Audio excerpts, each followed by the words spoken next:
Temos aqui a questão 28 do macro de 2010, prova de conhecimentos específicos. Em canto e plumagem e na repetição da palavra e que existem respectivamente. Alternativa A. Metáfora é uma figura de linguagem que é uma comparação implícita. E verdadeiramente nós temos uma metáfora. Porque quando diz logo no início, e não é assim que as palavras têm canto e plumagem, observem que faz uma comparação implícita de palavras com a ideia de canto, com a ideia de plumagem. Portanto, uma metáfora. A repetição destas palavras é que, observe que o é uma conjunção aditiva. Verdadeiramente nós temos um polissíndeto, porque o polissíndeto é a repetição das conjunções. Ou seja, eu tenho conjunções, muitas conjunções. Então, o gabarito é a letra A. Mas vamos analisar o restante. Na alternativa B diz metonímia. A metonímia é quando eu uso uma palavra por outra. Quando eu digo eu tomei Nescau, na realidade, nós não tomamos Nescau. Nescau é a marca. Nós tomamos o achocolatado. Então, eu uso uma palavra por outra e isso é metonímia. O assíndeto é sem conjunção. O assíndeto é o contrário do polissíndeto. Alternativa C, antítese. Antítese é uma oposição de ideias. Oposição de palavras. Quando eu digo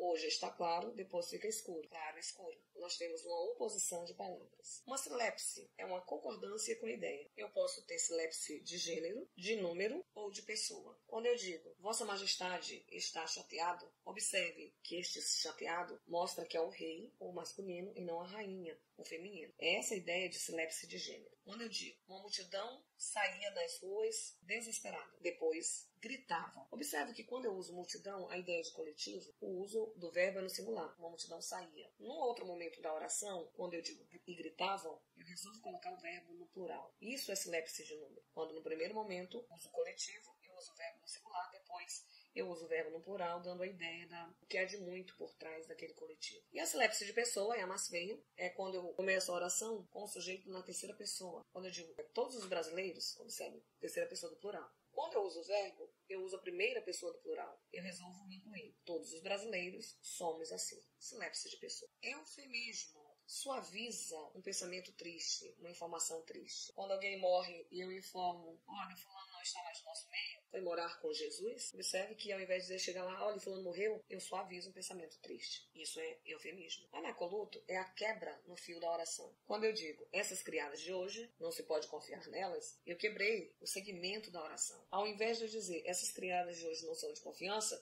eu comecei dizendo essas criadas de hoje, esqueci essa parte do sujeito e resolvi dar uma informação mesmo sobre as criadas, mas de forma diferente da oração. Essas criadas de hoje, não se pode confiar nelas. E na alternativa E, nós temos a ironia, é o contrário do que se quer dizer. É uma antífrase. Quando eu digo excelente, Dona Joana é mestra em judiar de criança. Observe que de excelente ela não tem nada. E elipse, a omissão de termos. É isso aí, uma questão bem fácil sobre figuras de linguagem. Boa de responder. Estudem bastante. Até a próxima.